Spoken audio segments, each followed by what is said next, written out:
I went to camp every summer throughout most of my youth, even my teenage years. Myself and others from school went to the same program, so we all became very close. This was like our own little getaway, because the camp that we attended was outside of our home country, tucked away in the beautiful rolling hills just over the border. It was something that I looked forward to every single year. I would always drive with the same organization every year, from the time that I was 7 all the way up until I was 18 years old. Me and the other campers spent a lot of time together on these car rides, singing and playing games to pass the time. Because of all that time together, it may not be very surprising what happened to us. We would always drive together as a group, in buses to get to different campsites, and of course, to and from our city. Now, this youth program was actually in Hungary, and I'm from Germany, so it was this really long ride and we drove overnight. At around 1 in the morning, we make a stop at a gas station on the highway.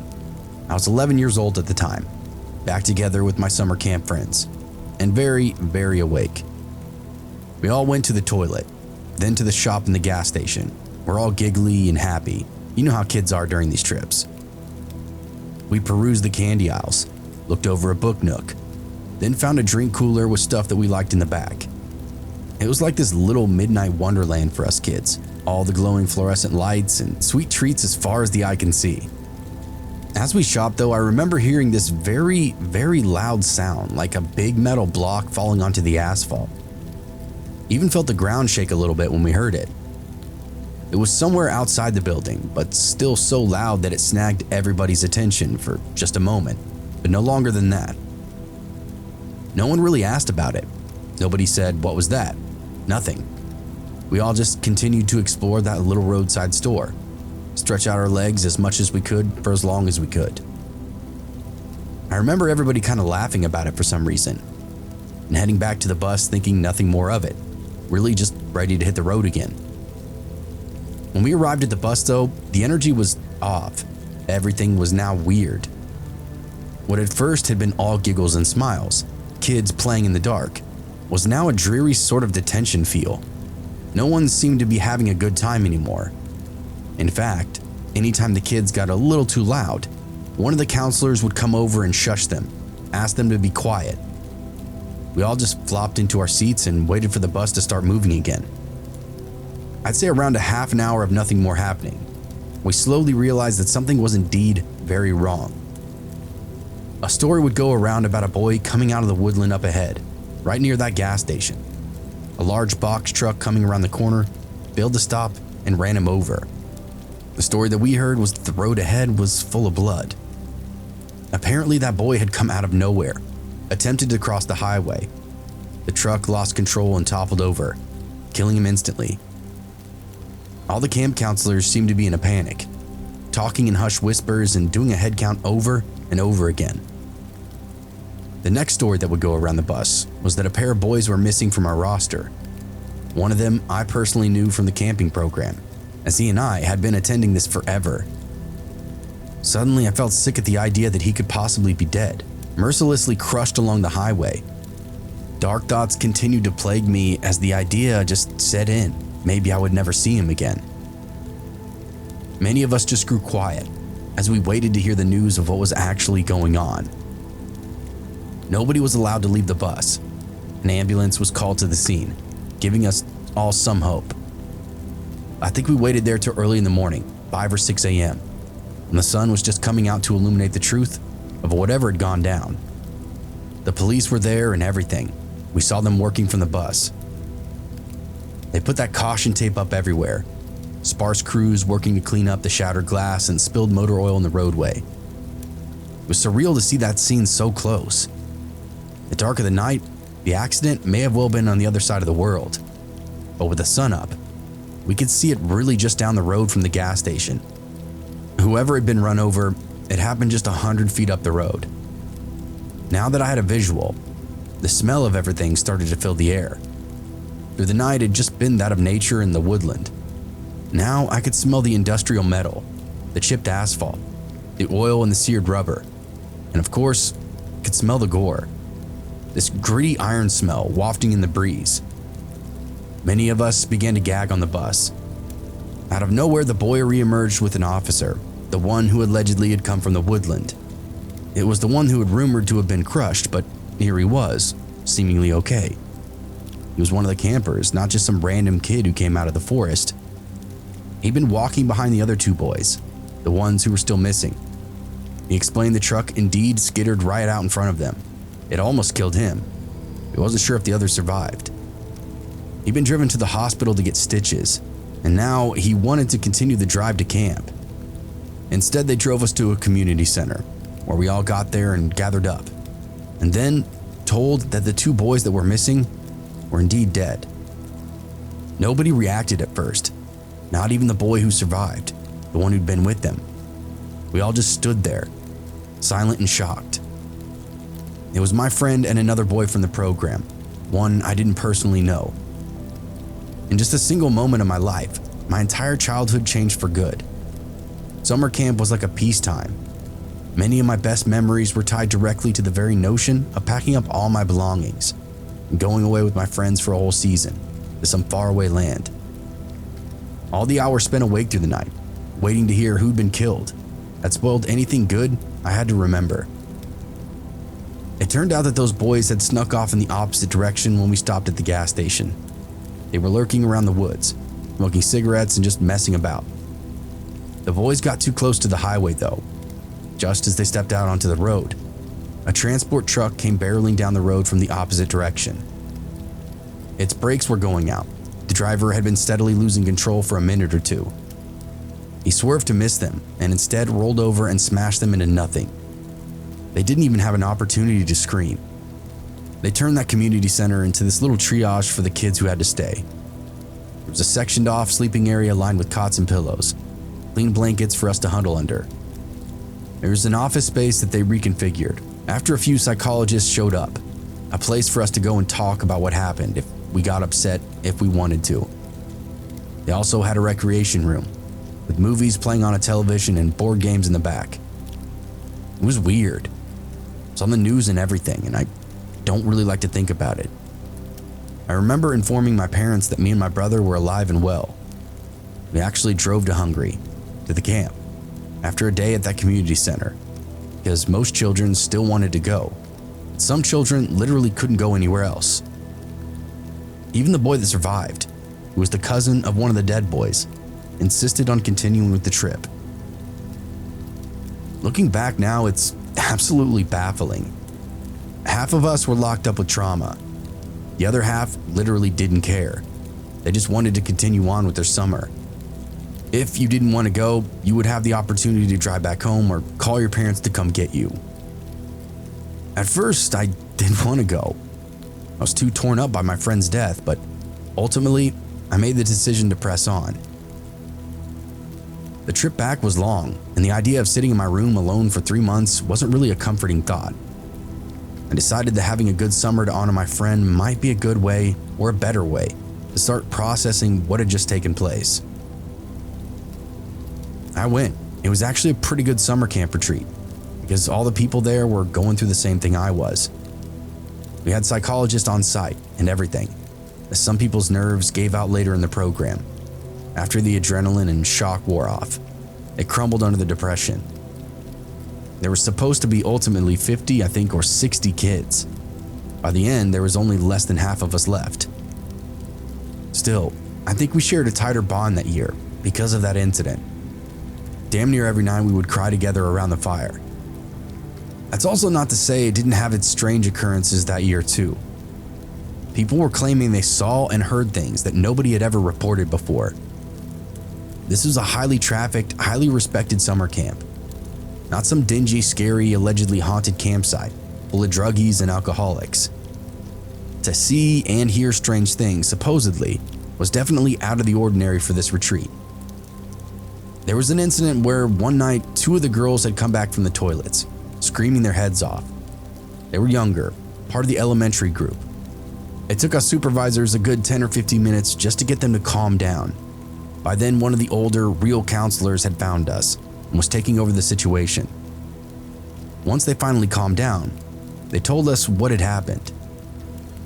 It was dark. They both had to use the bathroom. Not wanting to walk alone, as the toilets were a good jaunt away, they decided to go together. While stepping inside and doing their business, somebody started tapping along the outside of the restroom. Simple, single taps. The girls were spooked at first, but just assumed it was one of the boys following them, playing some form of a prank. When they exited the bathroom, though, they both claimed to see that dead boy standing at the head of the trail. He waved and then ran off into the dark.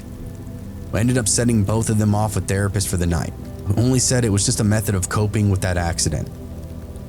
Some people did claim that the tapping was a classic prank of the dead boy, who used to do it every summer to some of the younger kids. Very strange stuff. There was another kid who claimed to have been chased back to camp by a shadowy figure, one that kept saying his name. He went out to pee among the trees, as boys do. Just as he picked a tree, somebody came barreling out of the dark, literally said boo, and then the chase began. The kid didn't even have time to zip up his pants, just turned and fled back toward camp. All while the thing behind him kept saying things like, "You're fast, Anton," or "I'm gonna get you, Anton." By the time he got back to camp, he was ghost white and babbling nonstop. Didn't even bother to zip up or correct himself. Again, we eventually got him to calm down, and after he explained what took place, he ended up going off with therapists to work through whatever trauma was affecting him as well. It was a long, dreary summer that year, one that shook us up for the worse. Writing this, I guess I realized it traumatized me way more than I thought. Rest in peace, my friend.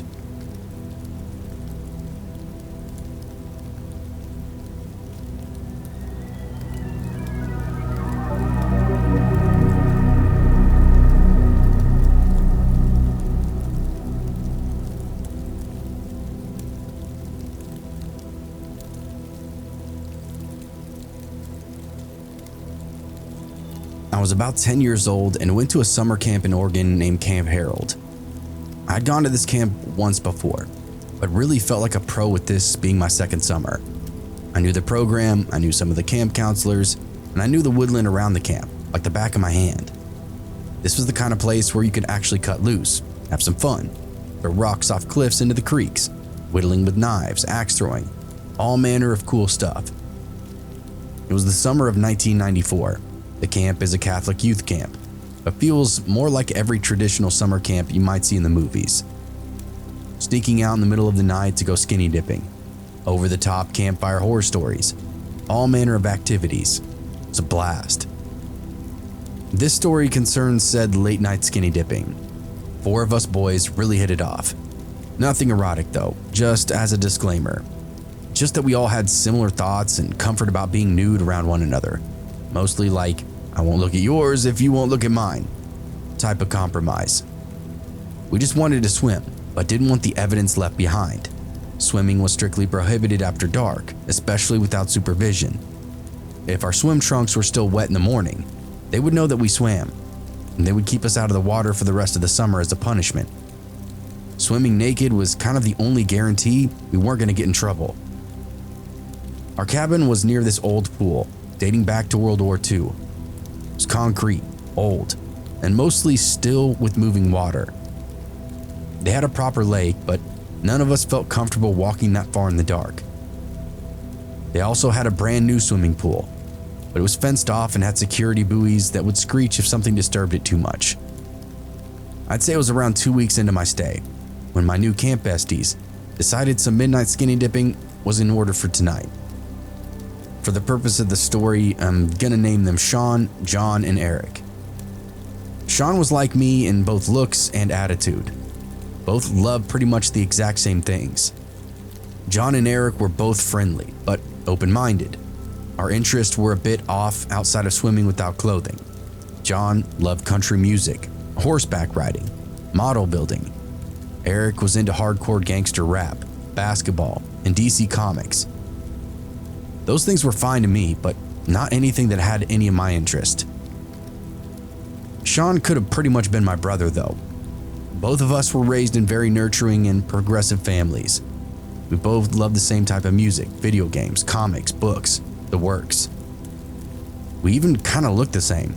like a couple of doppelgangers trouncing around through the night. Regardless, the four of us got along more than any of the others. We naturally just gravitated towards each other until we formed this clique of our own. The four of us snuck out like ninjas in the night. I was skinny as a rail back then, quite adept at sneaking too. My eyes have always been pretty exceptional in anything other than total darkness, meaning no light particles at all. So I didn't really need a flashlight, though we took one just to be safe. Our plan was to go strip, swim, then get out and walk the trails just a little bit, just to air dry, then return to our beds unnoticed. We all make it to the pool undetected, chucked our clothes and began to swim. Sean and I sat next to one another. We were talking about stuff back home, like girls at school. Eric and John were in the middle of a who can hold their breath the longest contest. Sean was telling me about this girl in class that he was sweet on. He's too afraid to ask her out or anything though. I said we're still 10, let's worry about dating in high school. He agreed, worried that there might be some law or something he'd be breaking anyway. Very shortly after this, Sean put his hand on my chest, like really hard. Again, I want to restate this. It wasn't a romantic advance. It's that, oh my God, type of slap to the chest, much like a parent would prevent someone from walking into danger. What? I said. Oh my God, somebody's out there. Sean shivered. No, the water was cold, but not freezing. It was still around 80 degrees outside, so I figured if I wasn't shivering, then everyone else should be fine, right? Where? I said. Sean pointed. He even grabbed my chin to point me in that direction. Sure enough, he was right. Even in the dark, at around, say, the 6 foot to 6.5 foot height, were a pair of eyes in a shadowy shape of a man. The eyes almost behaved much like a cat's would when it reflects in the light. That animal-like yellow and green in the dark. It was at the height of a man though, and it was unmistakable. The longer we looked, I could actually start to see the heave of the chest from the breathing. I could see this crazy kinked hair atop his head, and what looked like a jumpsuit. Something right out of a horror movie, except it was happening in front of me in real time. Sean and I whispered to John and Eric to get over to us. They do, and we quickly show them that shadow. John damn near screamed, but just did that kind of squeak, slapped his hands over his mouth. Eric uttered some obscenity, wondered if it was a counselor on night patrol. We asked why they wouldn't have said anything to us then. Shine a flashlight and yell, "Hey you kids," or something like that. Eric insinuated something fairly dark, to the effect of maybe he was a voyeur or a pervert of some kind. That was an even scarier thought. Sean asked what we should do. I said, we grab our clothes and run. Nobody gets lost. I'll take the lead since my night vision is the best. Once we get close to our cabins, we throw our clothes back on, climb back into the cabins, and get into bed. We all agreed. I counted to 3, and we ran. We grabbed our clothes. I hadn't thought to put my sandals back on, so let me tell you, running on that trail hurt for days after this. We ran, looking over our shoulders. All the while, that figure seemed to be following us, but also at the same time getting further and further away. We make it to the rally point, got dressed, and then climbed back into our cabins. We slipped back into the bunks and nobody was the wiser. Every now and again, while walking to the campfire, we'd swear we'd catch a glimpse of that figure. All summer long, it was just this eerie presence. My counselor one night sat all 4 of us down. He noticed a drastic change in our moods and behaviors. We said that we would tell him, but we didn't want to get into any trouble. He said that we wouldn't, on the contingent that we fess up. And so, we told him the whole thing. We admitted about sneaking out, skinny dipping, and that shadow figure. At first he just laughed. He told us that he started going to Harold back in the 70s. Sneaking out to skinny dip was practically tradition among the young boys, and we shouldn't do it, but he also said it was kind of a no harm, no foul type of instance. His expression darkened after that. He confessed that as far back as 1978, the last year that he attended as a youth, he also saw that same figure. He told us that he told his counselor roughly the exact same story. He and a much larger group of boys had snuck out for a skinny dip, and they saw the figure themselves. My counselor said that his counselor told roughly the exact same story from when he was a camper there too. Turned out that there's this whole history of kids sneaking out to swim, only to spot a creepy figure lurking in the bushes. It had been going on for at least 30 years now. "Did it talk to you?" he asked us. "What? No," I said. "It talks?" "Oh yeah, it's a real trickster," the guy explained. At this point, I was certain he was messing with us, but something about his face just kept me on the hook. Tried to lure some of us into the woods that summer. My mind was racing. What the hell are you even talking about? A ghost? A specter? No, the guy laughed. "I don't think it's that kind of insidious." We practically begged him to tell us the rest, but he just told us to keep to the rules and stay with the others at sundown. We agreed. It wasn't until I became an adult that I think I figured out what he was trying to say without actually saying it. I think what he was trying to convey was that people that worked at the camp were periodically weirdos, potentially predators. Somebody spied on him and his friends back in the 70s, and now somebody was spying again there in the 90s. I know it's a stretch, but I think it makes more sense than anything else. He just didn't want to admit that one of his colleagues might actually be a creep. Either that, or it was a ghost with the same predilection for children. Super creepy either way. In the end, we've learned that as far back as the 1960s, that phantom appeared near the upper pool, very, very late at night.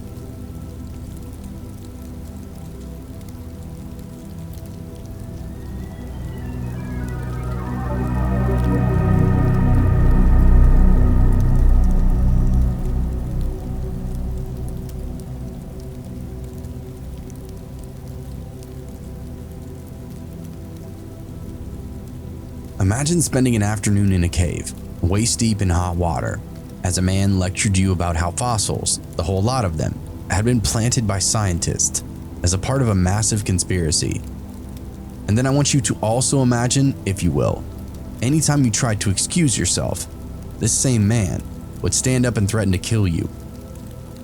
Suffice to say, that was the least crazy part of what he told me. Come, let me regale you with the tale of mystery and violence. My encounter with the man in question took place when I was around 12 years old. My parents had sent me to a summer camp in a remote part of New Mexico, which just happened to be located near a collection of natural hot springs. A couple of times a week, campers would have the option to visit the springs in question, explore the surrounding area, and then come back smelling rather strongly of sulfur. My favorite part of the attraction was a fairly large cave that housed a single pool, about the size and shape of a hot tub, inside a secluded corner where the only light came from the cracks inside the walls. It was the first place that I'd visit whenever I found myself in the area, but on one occasion, I discovered that it was already occupied. At first glance, the man looked harmless enough. He was average height, thin, and bespectacled in a way that made him look rather like a high school art teacher. He had long hair and gray streaked beard that might have helped with that as well.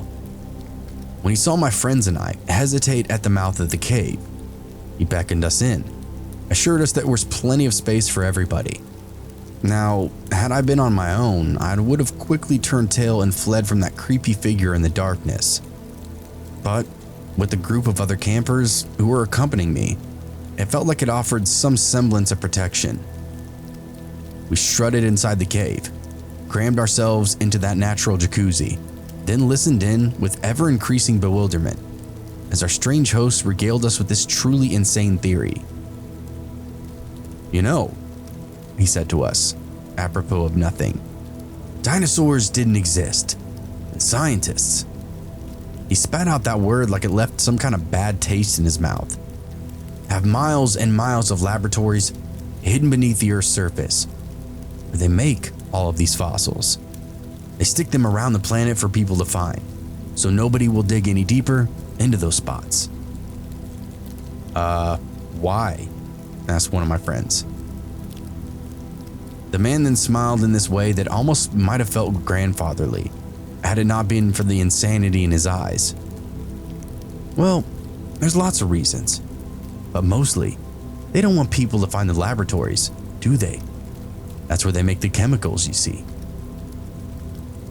Of course, somebody had to ask, and it might as well have been me. "What chemicals?" "Ah, that's the big secret," replied the man. "Humans don't actually need to eat solid food. It's there in the Bible. The only reason that we get hungry is because the scientists spread these dangerous chemicals throughout the air. Solid food makes us slow and dumb, and it makes us easy to control." As ridiculous as all this raving was, it was also kind of fascinating. "Why do they need to control us?" I pressed on. "Also, what about before those scientists existed? Haven't we been eating solid food for a really long time?" "No," the man replied. "In fact, we only started eating solid food about 100 years ago. The scientists changed our history books so that we think we've always been eating solid food. That's why they need to control us, so that we don't ask questions." "Oh," my buddy said. "This guy is crazy." That turned out to be a huge mistake. "The hell did you just say to me?" he started, standing up out of the water. He was actually pretty corded up for an old dude. "I invite you into my peaceful waters and you spit in my face. You know, I could crush your skull with nothing but my hands and never think about it ever again. How'd you like that? Perhaps I'll turn you into nothing but bones. Another fossil for the scientists." We all just sat there, stunned into silence. The older guy smiled, then casually sat back down in the water. He even kind of playfully splashed at us before leaning back and closing his eyes as if nothing had just happened. Yeah, certifiably crazy, 100%. The issue now was that we were in the water. There was no quick way to subtly leave without him noticing. It was all or nothing. Nobody had started to move yet. The scientists, well, this is all racially motivated, you see. He just rambled on, as if he didn't just threaten to kill us. He talked about the alien influence from the hidden planet in some distant galaxy, one that was perfectly aligned for some sort of telepathic link, one that he used to have, but had been severed because of his damaging upbringing. Too many haircuts and foods out of plastic cartons. All seriously weird, deranged shit. Anytime that any one of us spoke or moved, this guy would jump out of the water and simply tower right over us, hands shaking at his side, as if he was about to strike one of us. It was all enough to keep us from running or doing anything. That's when we noticed his clothes was sitting off in the corner in this neat little stack. Resting atop those was a big, sheathed straight knife. Just even more layers of "you gotta be kidding me" every second you spend with this guy. So my friends and I wound up sitting there for the better part of a half an hour, and we only departed when one of our camp counselors came to find us. We left the man sitting in that cave, no doubt ready to offer his wisdom to the next group of unsuspecting visitors. Learning that humans weren't meant to eat solid food was definitely enlightening, although even then I suspected that the man had been consuming too many liquids and too many vapors. Of course, we quickly told our camp supervisors, who quickly sent us on our way and went back to deal with the situation themselves. They couldn't just have some armed crazy guy lingering so close to their camp. It wasn't even 5 minutes later, we heard some kind of hooping and hollering from back in that cave, which was apparently on state land just outside the camp. They had left us under the supervision of one counselor, who now had to make that decision: continue and take us back, or turn around, go assist her fellow supervisors. More screaming quickly filled the air, and then it just stopped. we all pressed to the camp. Once we got back, the counselor got on the horn, called the local police department. The sheriff was on site within a half an hour. Just some random dude that was on patrol in between towns. She guided him back along that back trail that would lead to the cave and those hot springs, as the counselors who went to deal with that whack job still had yet to return. Rumors were now going around the camp about a crazy hippie monkey man out in the woods. He'd killed a group of kids, eaten them down to the bones, and that's when the counselors had found them. Only one of them had escaped the encounter. The rest were left screaming in the cave. It was absolutely wild to hear a rumor about myself in real time going around camp. I was allegedly dead, along with all my buddies, by the hand of some backwoods inbred genius monkey man, which honestly wasn't that far off. Everyone ate dinner and gossiped about the craziness at hand.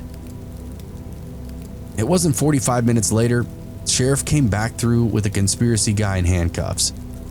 Turns out he was a local and very well known among law enforcement. He had had a lot of weird opinions, many of which landed him in trouble. He didn't think that he needed permission for anything that he did, and people in the area didn't hesitate to call the cops on him pretty much on sight. He found that spring by the camp. He'd been spending quite a few days there, but now, threatening children, it was going to be a long night for that guy. Thankfully, we never saw that guy again. What a trip that memory is. All the kids watching him get hauled through camp to the squad car, shouting all kinds of crazy shit at the top of his lungs. Long ponytail, hairy chest, spectacles. He did look like a crazy monkey man. It was hilarious and scary as hell at the same time. Glad I only had to meet you once, caveman.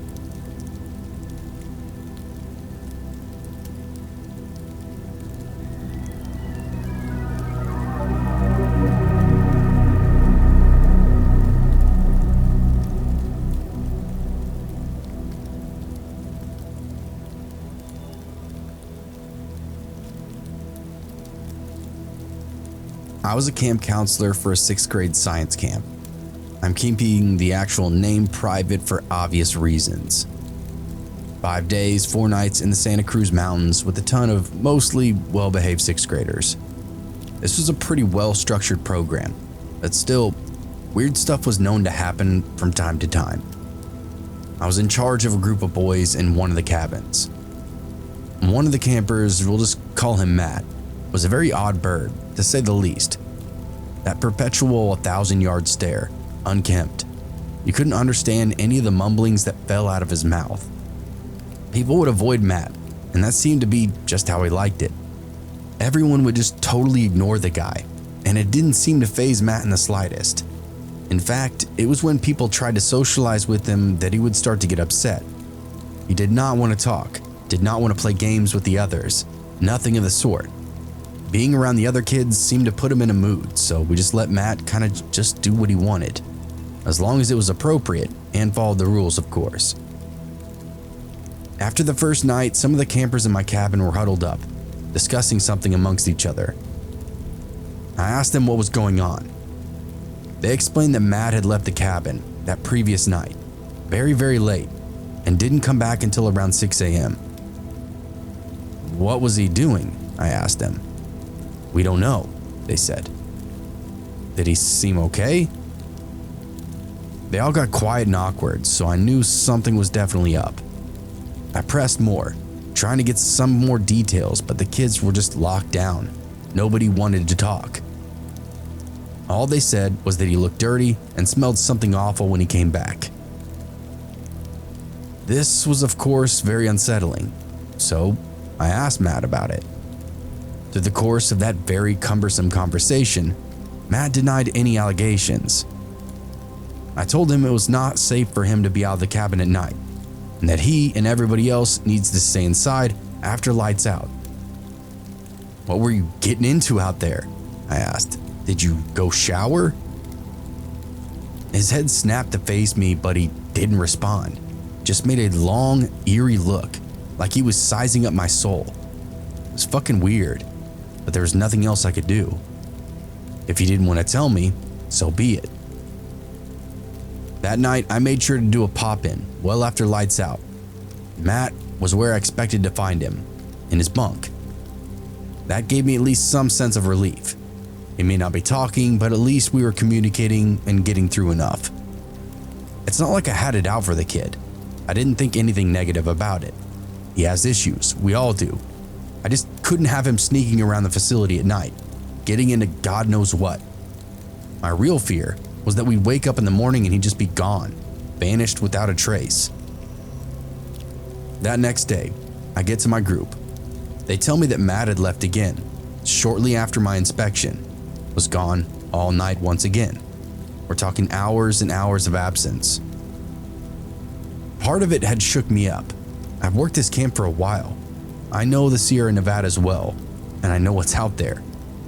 Mountain lions and coyotes running laps throughout the canyon, eager for a 12-year-old boy to come stumbling along in the dark. Predators aside, there was also superstitious legends around here that also burned in the back of my mind. I personally didn't want to entertain anything paranormal, but let's just say there was a small part of me that was at least a little bit fearful that the boy coming back at dawn was not Matt at all, something pretending to be him. But I digress.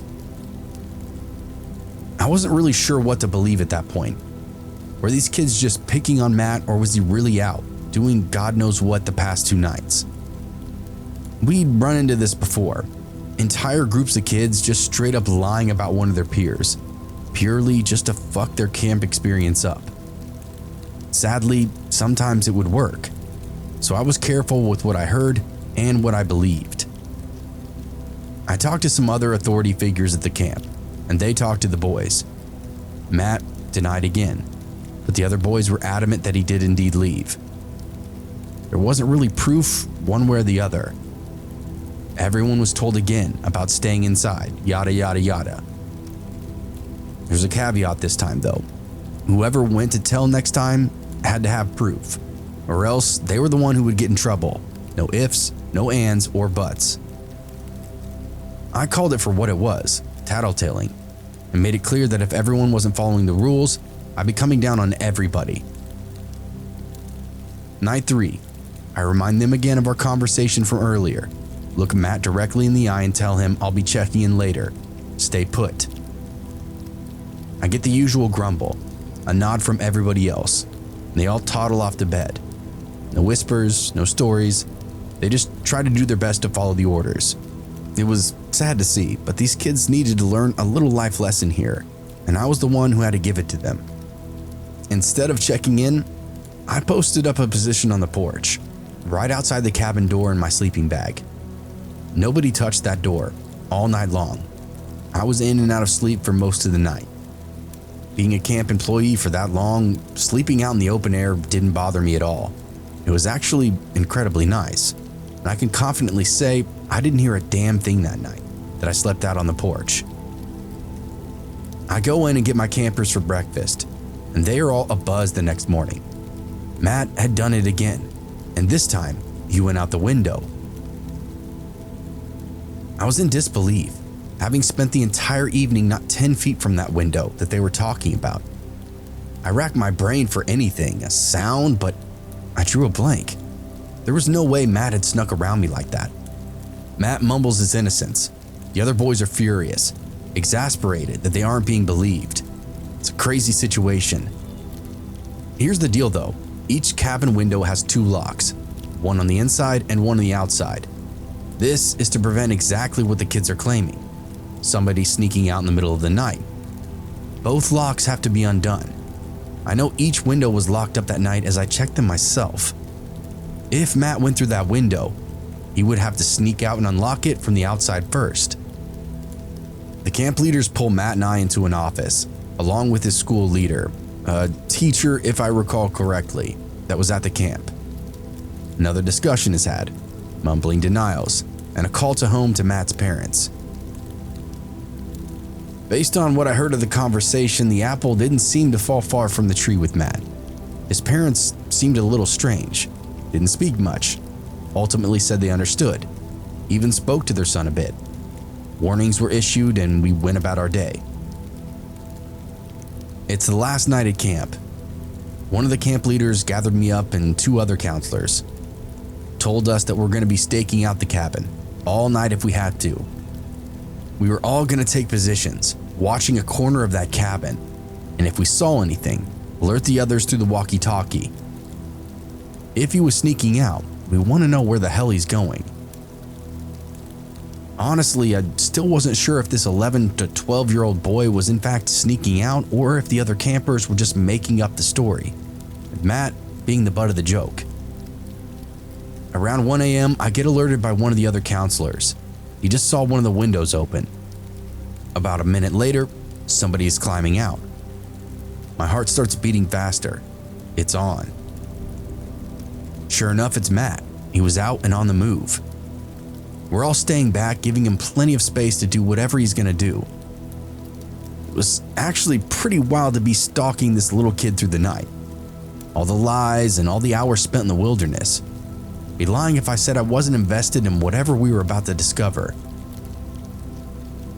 Matt walks to the edge of the clearing and makes up the camp area and heads off away from where we are. He's skirting the edge of the woods and after about a quarter mile or so, starts to come back to camp. He's headed directly to another one of the cabins, one of the female cabins, walks right up to it, dropped down on the ground, and scurried underneath it. The 4 of us were huddled up at this point, maybe 50 to 100 yards or so away.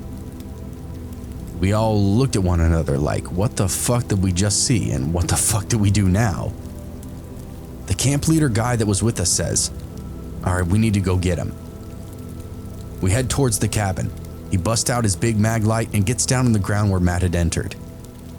Calls out, "Matt, we know you're in there. Just come on out now." After a few minutes and a few more demands and threats, Matt crawls out, doesn't say a word, doesn't make eye contact, will not look at any of us. No amount of anything we said to him was getting any kind of response or any reaction. It was almost as if we weren't there at all. Very, very creepy. We walked him back to the cabin, got him in bed, and saw some pretty smug faces on the other boys in his cabin as we were getting him situated. I stayed in the cabin the rest of the night, sitting in a chair and keeping an eye on Matt. He never moved or made another peep, just stared at the ceiling with this level, metered breathing, as if he were running calculations in his mind, almost like he was running back to what went wrong and how he got caught. The next day, all the schools were leaving. Matt was not allowed to partake in any activities and had to sit in the office until his school left. The camp guy told me later they'd gone under the cabin early that next day and found Matt's nest. There was some trash like candy bar wrappers, chip bags, a dead bird, a dirty towel under there, situated directly under a small gap or hole in the floor. Nobody knows exactly what he was doing under there. I'm sure you can theorize exactly what he was doing, just like we did, but it just creeped me the fuck out. Get this though, that dead bird had been gnawed on, and not like in an eating way. If a scavenger had found the bird there would have been pieces missing. This was as if a little kid was just sucking and lightly chewing on the upper half. Super weird. Some of the maintenance guys that went under there later said they found a bunch of dead mice too, with that same kind of chew marks. No idea what happened to Matt, but I'll never forget that experience. Made for one hell of a summer camp memory.